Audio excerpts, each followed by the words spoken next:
아삽이라는 사람은 다윗 시대의 찬양 사역자였습니다. 오늘 시편 73편이 아삽의 시로 되어 있는데, 아삽이 이 시를 고백했다고 믿는 사람이 있는가 하면, 포로기 이후에 그의 자손들이 아삽의 시를 다시금 재편집했다고 보는 사람들이 있습니다. 어찌됐든지 간에 성경은 아삽의 시로 우리에게 전해주고 있습니다. 여러분, 시편은 그냥 시가 아니라 천년 만년의 시라고 봐야 합니다. 이 시는 이 세상을 사는 모든 인간의 본성을 다 다루고 있어요. 그래서 이 시를 잘 이해할 수 있으면 인생에 정말 중요한 의미를 깨달을 수가 있습니다. 우선 아삽은 1절 말씀과 2절 말씀에 이렇게 고백합니다. 참으로 하나님은 이스라엘을 선하게 대하시며 마음이 깨끗한 자들에게는 더욱 그리하십니다. 그러나 이제 나는 그 사실을 믿을 수 없게 되었습니다. 내 믿음을 다 잃어버린 것 같습니다. 쉬운 성경으로 읽겠습니다. 왜냐하면 개역개정판이 때로 어렵게 느껴질 때가 있고요. 저도 좀 이해가 잘 안 될 때가 있어서 오늘은 쉬운 성경으로 이 73편을 대할 것입니다. 우선 아삽은 보편적인 진리, 보편적인 전제를 말합니다. 1절에 하나님은 이스라엘을 선하게 대하시며 마음이 깨끗한 자들에게 더욱 그리하신다는 것이죠. 그런데 아삽은 시험이 들었습니다. 갑자기 그의 마음이 어두워졌습니다. 그리고 이것을 믿지 못하게 됐습니다. 그러나 이제 나는 하나님이 선하시다는 것, 마음이 깨끗한 자들에게 더욱 그렇게 선하게 대하신다는 이 사실을 믿을 수 없게 되었습니다. 내 믿음을 다 잃어버린 것 같았습니다. 여러분, 우리가 성경의 여러 버전을 봐야 되겠지만 개역개정이라든가 현대인의 성경이면 이 믿음을 잃어버린 것에 대해서 미끄러지는 것을 표현합니다. 현대인의 성경 73장 2절 보면 그러나 나는 발을 잘못 디뎌 거의 미끄러질 뻔하였으니라고 되어 있습니다. 하나님의 공평하심에 대해서 우리가 믿음이 없으면, 하나님의 선하심에 대한 믿음이 없으면 우리는 여러분 하나님으로부터 멀어지고 떨어져 나갈 수가 있고요. 그래서 미끄러지는 것으로 표현하고 있습니다. 그래서 우리는 발걸음을 조심해야 한다는 것이죠. 그렇다면 아삽은 왜 이렇게 믿음을 잃어버릴 정도로 하나님의 선하심에 대해서, 공평하심에 대해서 의심하게 되었을까요? 여러분, 우리는 보는 관점이 너무 중요합니다. 관점은 너무 중요한 것입니다. 사람이 관점 하나만 바꾸면 세상을 보는 눈이 완전히 달라집니다. 제가 최근에 한 가지 마음을 좀 고쳐먹기로 했어요. 뭐냐면 제 아내가 운전할 때 제가 옆에서 제일 답답해하는 순간이 있어요. 차가 이렇게 우회전을 해야 될 때 왼쪽에서 오는 차를 보면서 우회전을 해야 되잖아요. 근데 저 같으면 벌써 우회전을 할 수 있는 상황인데 차가 멀린데도 계속 보고 있어요. 그러면 저는 빨리 가라고. 근데 저 입사람은 계속 보다가 그 기회를 놓쳐서 또 기다리면 한참 기다려요. 답답해가지고 갔어도 벌써 갔겠는데 라며 제가 얘기하죠. 그것 때문에 가끔마다 제가 이렇게 얘기하게 되면 저 입사람은 그래도 안전하게 좋다고 얘기하는 거예요.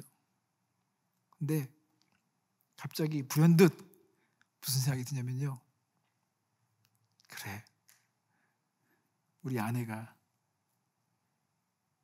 치매에 걸려서 나도 못 알아는 것보다 저렇게 아직 분별하려고 그러고 안정된지 안정되지 않은지를 사례를 판단할 수 있는 기능이 있다는 것이 너무너무 감사하다 생각이 든 것입니다.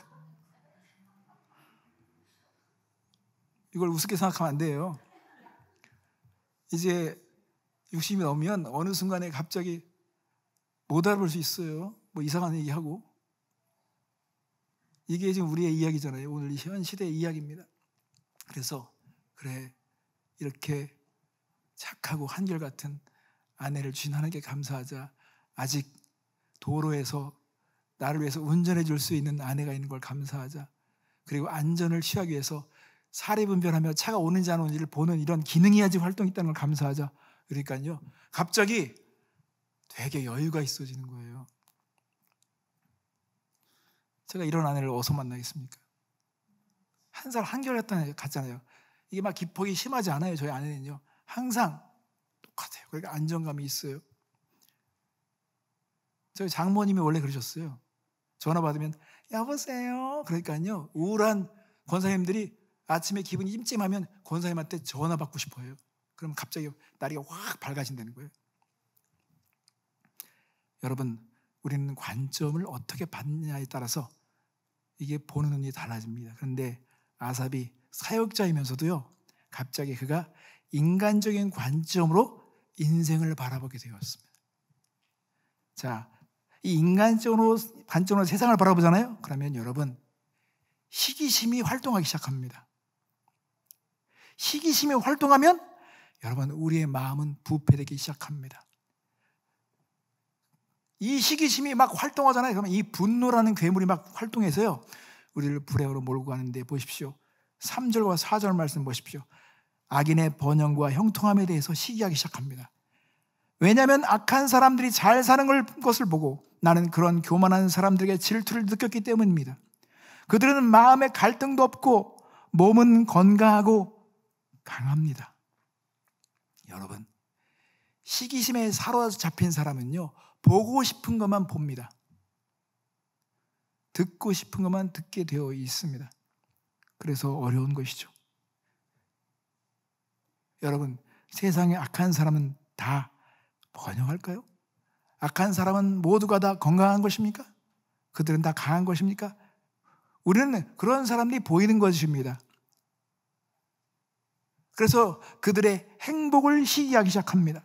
자, 5절 말씀은 그들의 행복과 평화에 대해서 시기합니다. 그들에게는 우리가 겪는 어려움들이 없고 다른 사람들처럼 불행한 일들도 일어나지 않습니다. 과연 그럴까요? 여러분, 악한 사람이나 의로운 사람이나 병들 수도 있고요, 망할 수도 있고 성공할 수 있고 형통할 수 있습니다. 우리는 누구도 다 예외가 없습니다. 이런 저런 사건을 다 겪고 사는 것입니다. 그런데 그들이 누리는 것이 막 더 부러운 거예요. 그래서 그들의 교만이 이제 눈에 들어오기 시작합니다. 6절, 7절 말씀 보십시오. 그러므로 그들은 교만을 목걸이로 삼고 폭력을 옷으로 입고 있습니다. 그들의 굳어진 가슴에는 악한 생각이 들어있으며 교만한 생각은 끝이 없습니다. 그러니까 교만을 목걸이로 삼는다는 거예요. 과시한다는 것이죠. 그 굳어진 가슴에는 악한 생각이 들어있고 교만한 생각은 막 한계가 없다는 걸 얘기합니다. 그래도 하나님은 그들에게 아무 일도 하지 않는 이것에 대해서 지금 답답해 여기는 거예요. 지금 막 고발하는 것입니다. 8절과 9절 말씀 보겠습니다. 그들은 다른 사람들을 헐뜯고 악한 말을 하며 거만한 태도로 남을 위협하기도 합니다. 입으로는 하늘을 대적하고 혀로는 땅을 두루 다니며 악한 말을 내뱉습니다. 그러니까 이들의 공격성, 그리고 하나님에 대한 이 비웃음, 하나님을 대적하는 이런 상황을 보면서 이 아삽이라는 사역자는 정말 못 견디는 겁니다. 왜 하나님은 여기에 대해서 분명하게 처리해 주지 않는가? 왜 간섭해 주지 않는가? 심판하지 않는가? 이런 상황을 왜 방관하시는가? 인생이 이렇게 불공평한데 왜 하나님은 가만히 계시는가? 침묵하시는가? 여기에 대해서 지금 불만을 가지고 지금 의문을 제기하고 있는 것입니다. 이렇게 막 낙심이 되는 거예요. 그리고 드디어 하나님의 백성들에게까지도 영향을 미치는 것을 그는 고백합니다. 10절, 11절 말씀. 하나님의 백성들도 그들을 따르는 무리와 한편이 되어 물을 들이키면서 하나님이 어떻게 알겠는가? 지극히 높은 하나님이 뭘 알고 계신가? 라고 말한다는 것입니다. 아니, 하나님 알면 뭘 알아? 하나님께서 지금 이런 상황에서 아신다면 이렇게 하겠어? 라고 그들은 하나님에 대한 그런 쓴 마음들을 표현하기 시작했다는 것입니다. 그래서 아삽은 이 인간적인 관점으로 인생을 보다가 그것을 자기에게 적용하기 시작합니다. 12절 13절 말씀 보십시오. 이것이 악한 자들이 사는 방식입니다. 언제나 편안하게 살면서 재산은 점점 더 늘어나만 갑니다. 내가 무엇 때문에 마음을 깨끗이 하였단 말입니까? 내가 죄를 짓지 않고 성실하게 살려는 것이 무슨 소용이 있단 말입니까? 내가 이제 깨끗하게 살려고, 거룩하게 살려고 했었지만 이게 나에게 무슨 의미가 있어? 지금 이렇게 말하는 것입니다. 죄를 짓지 않고 성실하게 사는 것이 무슨 의미가 있어? 라고 말하는 것입니다. 이런 생각으로 가득 차니까요, 그의 하루는 고통스러운 것입니다. 그래서 14절에 보면 나는 하루 종일 고통을 당하였으며 매일 아침마다 벌을 받고 있습니다. 성도 여러분, 사역자라고 다 고상한 생각하는 게 아니에요. 사역자들이요, 사역을 하면서 이런 의심과 불만과 실족함으로 사역할 수도 있습니다. 우리는 그 마음을 다 알지 못합니다. 그래서 우리가 15절, 16절 말씀면 이제 아삽은 아주 솔깃한 말을 합니다. 내가 이런 생각을 사람들에게 얘기한다면, 내가 이런 마음을 내가 솔직하게 하나님의 백성들에게 얘기한다면 어떤 일이 일어날까? 여러분 15절, 16절 말씀 보십시오. 만일 내가 이 일에 대해서 말하기를 결심했다면 나는 주의 백성을 속였을지도 모릅니다. 나는 이 모든 일들을 이해해 보려고 무척이나 애썼지만 그것은 너무나 힘든 일이었습니다. 성도 여러분, 우리는요, 어떤 말을 할 때 그래서 가려서 말해야 합니다. 어떤 말을 해서 그것이 덕이 될 수도 있고요, 어떤 말을 했을 때 그것이 덕이 되지 않을 수가 있습니다.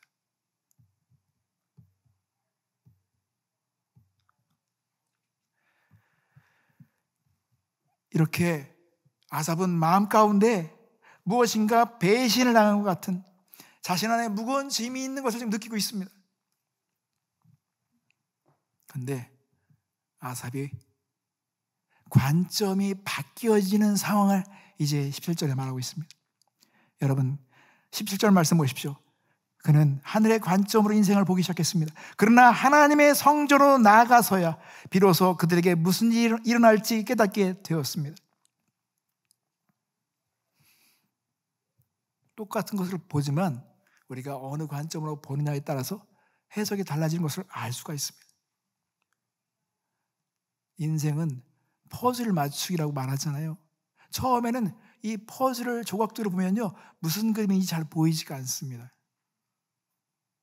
근데 이 퍼즐 조각이 점점 맞춰지면서 그림이 선명하게 오는 것처럼 하나님의 백성들은 인생을 볼 때에 인간적인 관점으로 보는 것이 아니라 하나님의 관점으로, 하늘의 관점으로, 영원한 관점으로 볼 수 있는 눈이 있어야 하는 것입니다. 그래야만이 우리가 인생을 제대로 볼 수 있습니다. 그래서 주의 성소에 들어갔을 때에 이 악인들의 종말과 그들의 끝을 보게 됐다는 것입니다. 여러분, 하나님은요, 감사하게도 사람에게는 영혼을 사모하는 마음을 심어주셨습니다. 이게 되게 중요한 것입니다.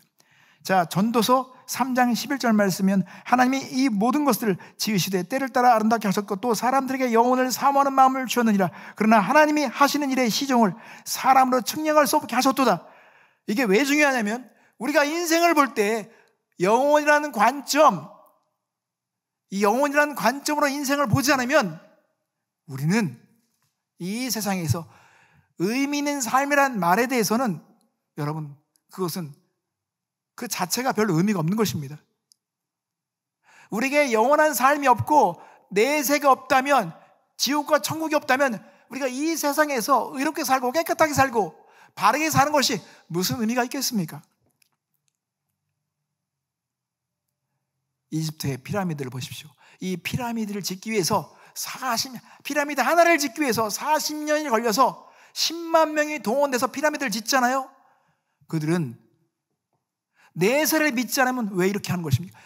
이 세상보다 더 중요한 내세가 있기 때문에 그들은, 그렇게 권력을 가진 자들이 이 내세 자신의 삶을 이동시키기 위해서 그렇게 하는 것을 우리가 알 수 있잖아요. 그것처럼 우리가 주의 성소에서 하늘의 관점을 가지고, 영원한 관점을 가지고 이 세상을 본다면 우리는 보는 해석들이 달라질 수 있다는 것입니다. 자, 보십시오. 저는 영화나 드라마를 그닥 그렇게 막 좋아하는 편은 아닙니다. 왜냐하면 지난 편에 이 연기했던 사람이 그 다음에 이걸 또 연기해. 그러니까 그 사람이 그 사람인데 그 사람이 또 뭐 이 역할도 하고 저 역할도 하는 거가, 저는 내가 왜 저 사람에게 저 역할에 내가 왜 내 막 감정이 왜 이입돼가지고 이렇게 그래야 되지? 저거 다 장난하냐 저거? 저건 팩트가 아니잖아 저거. 그냥 꾸민 이야기를 하는 거잖아. 그러니까 저는 거기다 제 시간을 낭비하고 싶지 않은데, 어떤 때는 어떤 것들은요 보게 되는 것들이 있어요. 막 어떤 그 진실이 막 가려져가지고 악한 자들에게 막 감싸주는 거. 그런데 여러분, 그렇게 리얼하고 우리의 막 감정을 막 고조시키는 그런 드라마를 할지라도요, 결말을 딱 알고 나면요 김이 다 빠져버려. 그래가지고 막 제발 얘기하지 마, 결론 얘기하지 마라고 말하지만 결론을 팍 얘기해버리면요 김이 다 새잖아요. 여러분, 우리는 이미 성경의 스포일러를 갖고 있습니다. 결말을 알고 있습니다. 그러니까 인생 자체를 볼 때 우리는 막 어떻게 될 거야 이게 아니라, 우리는 이미 결론을 아는 것입니다. 하나님도 이미 결론을 아십니다. 종말을 구하고 하시는 거잖아요. 그래서 우리의 인생은요 어디로 가냐가 되게 중요한 것입니다. 내 인생의 결말이 어디로 가냐? 자, 여러분의 인생을 누가 무비 카메라로 다 찍어서 이제 그거를 기록을 담았다고 생각해 보시죠. 20년 이후에 여러분의 필름을 볼 때 여러분은 어디 있겠습니까? 무엇을 하고 있을까요? 누구와 무엇을 하고 있을까요? 30년 후에 여러분의 모습은 어떤 모습일까요? 30년 후에 여러분은 어디를 가고 있을까요? 이것은 곧 다가올 현실입니다. 저도 전에는요, 제가 어렸을 때는요, 제 아버지 친구분들이 집에 놀러 오면 제가 그 바지가랑이 붙들면서 난 언제나 아저씨가 될까라고 생각했던 적이 있어요. 근데 제가 아버지와 환갑 때 이 환갑 초대장을 돌리면서 저의 생에는 환갑이 언제 올지 상상을 못했습니다. 그러나 이 환갑이 지났잖아요. 앞으로 20년, 30년 우리에게 다가올 현실인데, 여러분 이 20년, 30년의 그 필름을 볼 때 여러분이 찍힌 필름이 여러분이 어디에 있을 것을 증명해내고 있겠습니까? 우리는 정말 이 부분을 생각해야 합니다. 부자가 되고 잘 먹고 잘 사는 게 중요한 것이 아닙니다.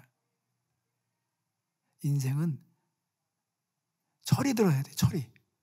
하나님은 지금 이 철들게 하려고 모든 사건들을 다 허락하시는 거예요. 때마다 다 허락하시는 거예요. 그래서 여러분, 진짜 철이 안 된 악한 인생들은요 결말이 뻔한 것입니다. 그래서 이 아삽은 그들의 파멸을 보기 시작했습니다. 18절 19절 말씀 보십시오. 참으로 주께서는 그들을 미끄러지는 곳에 내버려 두시고 그들이 망하도록 하실 것입니다. 순식간에 그들이 망하게 되며 공포 가운데 그들이 모두 죽어 없었을 것입니다.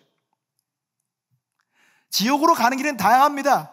평안하게 살다가도 갈 수 있고, 건강에다가 갈 수 있고, 어떤 대기업의 회장으로 살다가 갈 수도 있고, 다양한 것입니다. 모두가 다 똑같지 않습니다. 중요한 것은 최종 목적지는 같다는 거예요. 그런데 그것이 갑자기 올 수 있는 거예요. 어느 순간에 심장에 멎을 수 있는 것입니다. 그래서 20절 말씀이면 잠에서 깨면 꿈인 것을 알듯이 오 주여 주께서 오시면 주는 그들을 한낱 꿈처럼 무시할 것입니다. 성도 여러분, 그래서요 우리가 성숙한 관점으로, 지성소의 관점으로, 영원한 관점으로 인생을 볼 때예요 불쌍한 인생들이 있습니다. 아니, 저 나이가 돼서 어떻게 왜 저렇게 살 수밖에 없는 거지? 어떻게 저런 인생, 저렇게 나이 먹기까지 왜 저 정도밖에 안 되는 거지? 라는 생각을 가질 수밖에 없는 것입니다.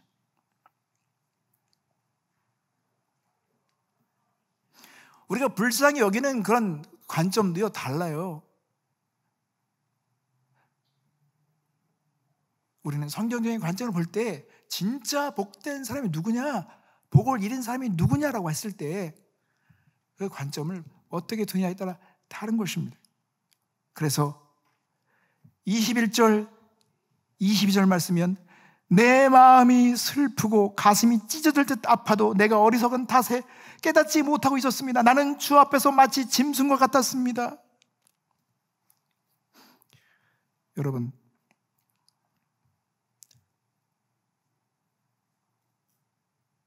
자신을 짐승과 같다고 표현했습니다. 그러니까 사람은 어떤 대화 소통을 하잖아요. 근데 짐승의 말은 잘 못 알아들 정도로, 그런 것처럼 마치 짐승처럼 알지도 못하는 말로 막 원망하고 막 이게 해대는 하는 게 해대는 이런 것들에 대해서 지금 표현, 내가 짐승처럼 굴었네, 내가 하나님 앞에 깨닫지 못해서 막 이렇게 아무 할 말 다 했네.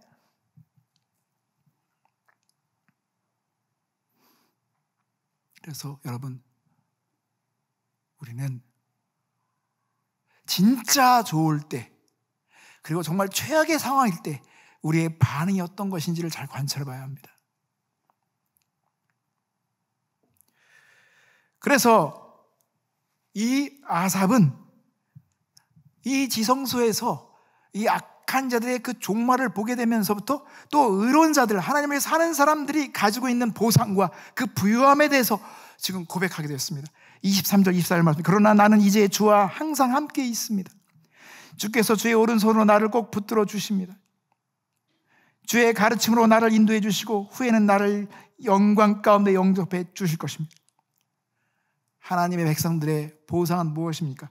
주님의 임재로 함께 해주신 거예요. 주님께서 우리를 보호해 주시는 것도 이게 놀라운 보상입니다. 그리고 주님께서 우리를 인도해 주시는데 영광 가운데 인도해 주신다는 것입니다. 이게 진짜 복인 거예요. 그래서 레위 지파들에게, 레위인들에게는요, 하나님께서 내가 너희들의 기업이다 라고 말씀해 주셨잖아요. 그러니까는 아삽은요, 진짜 복된 것이 무엇인지를 깨닫게 함으로써 이제 고백합니다. 25절 26절, 하늘에서 주 외에 누가 내게 있겠습니까? 이 땅에서도 주밖에는 내가 사모할 뿐이 없습니다. 내 몸과 마음이 점점 약해집니다. 그러나 하나님은 내 마음의 힘이시며 영원한 나의 전부이십니다. 이제 우리는요, 진짜 이 싸움을 싸우고 있는 거예요. 천하 만물보다 주님이 귀하냐, 주님보다 천하 만물이 더 귀하냐, 이 싸움을 싸우고 있는 거예요. 결국은 우리는 죽기 전에 하나님 앞에 섰을 때 우리는 이 고백을 거쳐야 하는 것입니다. 예수님께 사단이 고백했잖아요. 사단이 내가 이 천하 만물을 줄 테니까 나를 예배해 봐라고 그랬어요. 주님께서 사단의 그 유혹을 물리쳤습니다.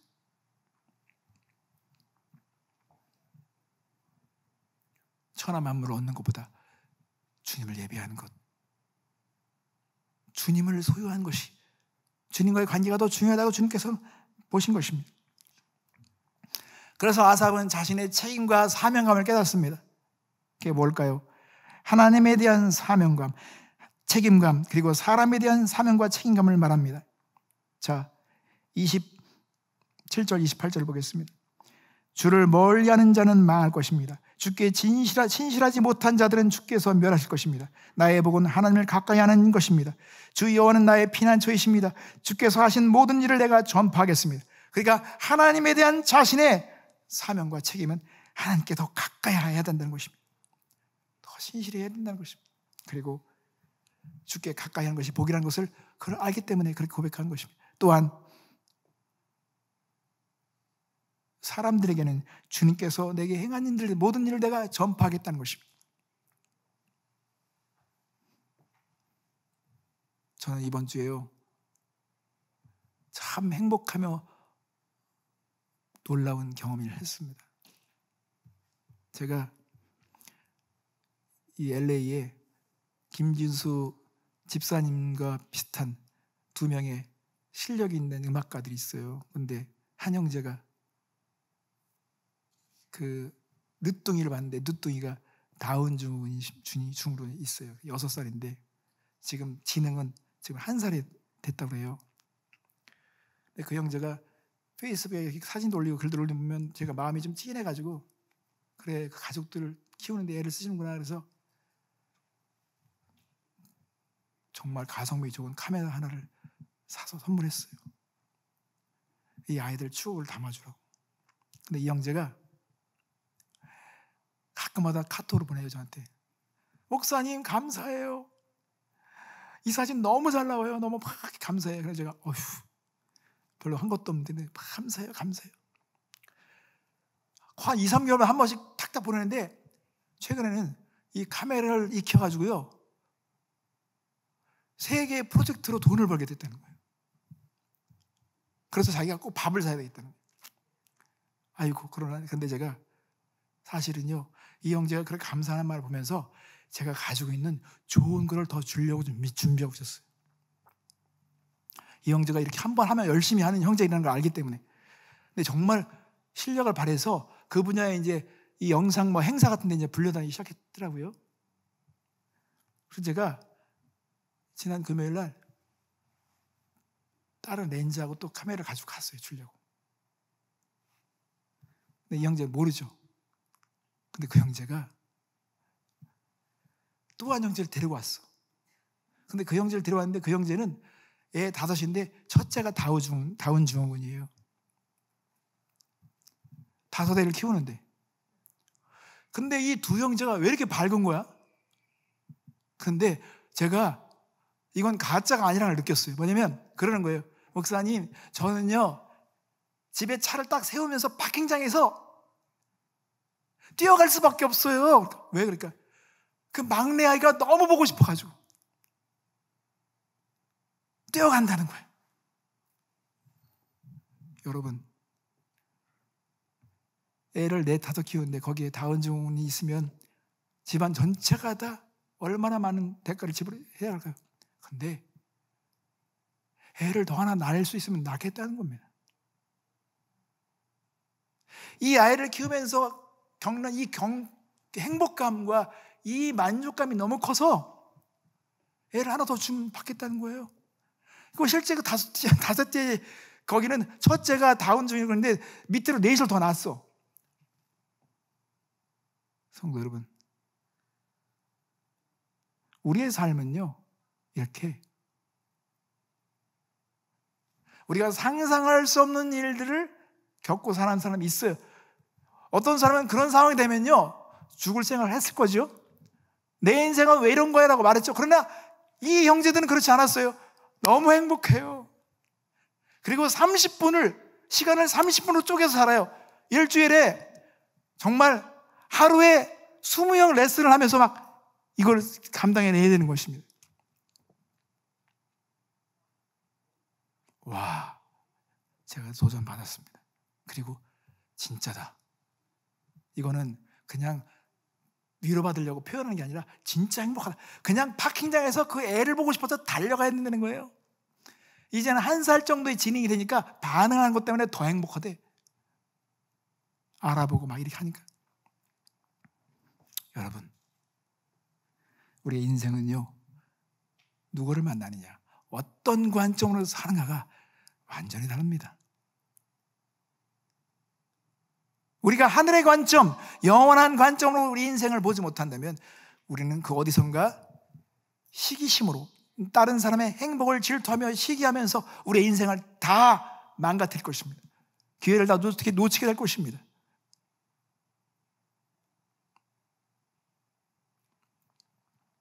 여러분, 이 아무리 강한 쇠도요 녹슬잖아요. 그것처럼 우리의 마음이 부패하는 것은 이렇게 배교하는 거, 시기하는 거. 그래서 이 시기심이 꽉 차면 이 분노감만 막 있어가지고요 다른 사람 행복한 거 견디지 못해. 저 사람도 불행해야 돼. 나도 불행하니까.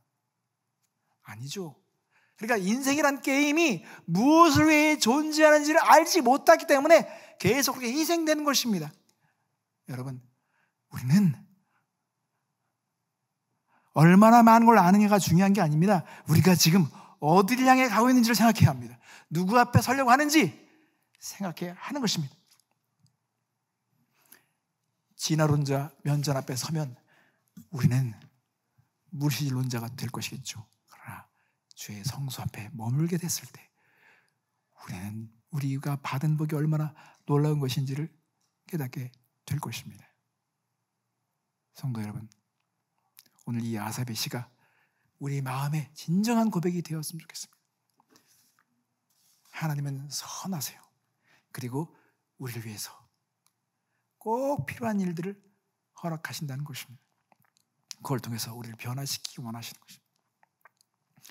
여러분의 삶에 정말 하나님의 성소 앞에 달려나가고 영원한 관점으로 보는 데 익숙한 여러분 되셨으면 좋겠습니다.